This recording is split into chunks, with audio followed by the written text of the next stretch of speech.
On 25 September, the residents of Kurdish-controlled areas inside Iraq will have the opportunity to vote in a referendum on their preference for the future of the Kurdistan region of Iraq, KRI, a semi-autonomous region within Iraq's current borders. The referendum ballot asks, do you want the Kurdistan region and the Kurdistani areas outside the region's administration to become an independent state?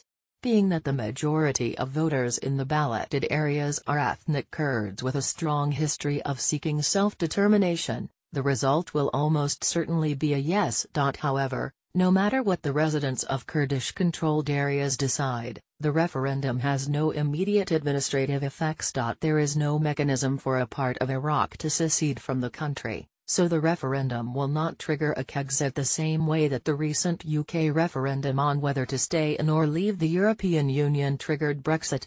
One may well ask, why then are they holding a vote and why now? Referendum rationale. Domestic politics in Kurdistan has certainly shaped the timing of the referendum. The KRI's president Masoud Barzani has exceeded his term in office and wants to symbolically begin the process of independence before he steps down during the next KRI elections, scheduled for 1 November. Enable it in your browser or download Flash Player here. Sorry. You need Flash to play this. Another reason for the referendum is to create a fresh mandate for the Kurds to get international backing for an eventual negotiated exit from Iraq and the declaration of a new UN-recognized state, probably within the next 5 to 10 years. The KRI was autonomous since Saddam Hussein's forces withdrew from parts of northern Iraq at the end of the 1991 Gulf War, with the Kurds developing their own parliament, ministries and armed forces. They even used a different currency from Saddam's Iraq and received 17% of Saddam's oil revenues under a UN-administered deal. Looking back, most Kurds wished they had stayed in this arrangement.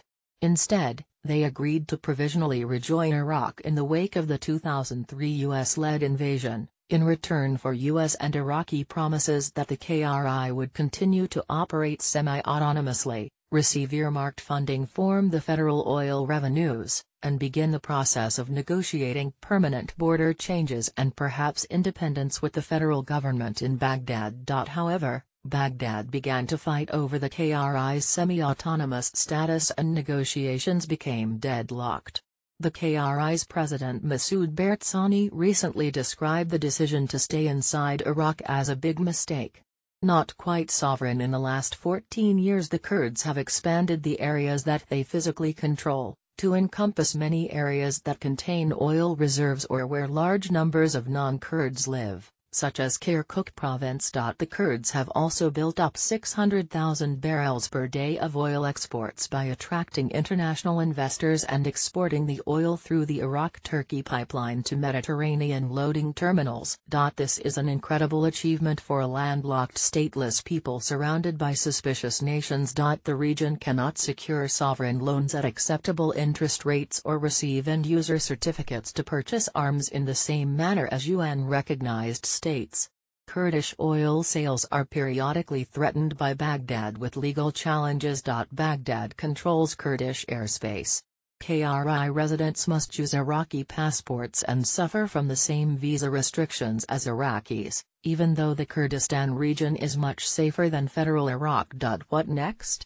The KRI leadership is likely to press ahead with the referendum because Iraq, Turkey, Iran and the international community failed to craft an effective combination of threats and promises to compel a postponement.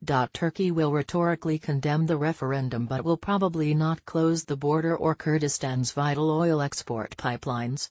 Iran, federal Iraq forces and Iranian-backed Shia militias are unlikely to seriously threaten the well-prepared Kurdish defenses. Much of the bluster from Iran and Turkey seems designed to suppress a potential domino effect that could encourage Iranian, Turkish, and Syrian Kurds to greater separatist efforts.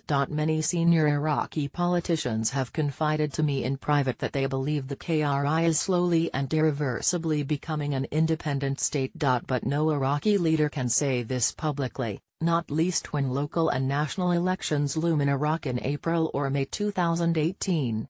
No Iraqi Prime Minister wants Iraq to formally be broken up on his watch. This dynamic will drive Baghdad to kick the can down the road by offering new negotiations on the devolution of greater powers to the KRI. Both sides will debate the thorny issue of Kirkuk and other so-called disputed areas, mostly controlled by the Kurdish-majority KRI but inhabited by Kurds and non-Kurds and still claimed by Baghdad. These kinds of talks have been happening ever since 2003. What this all means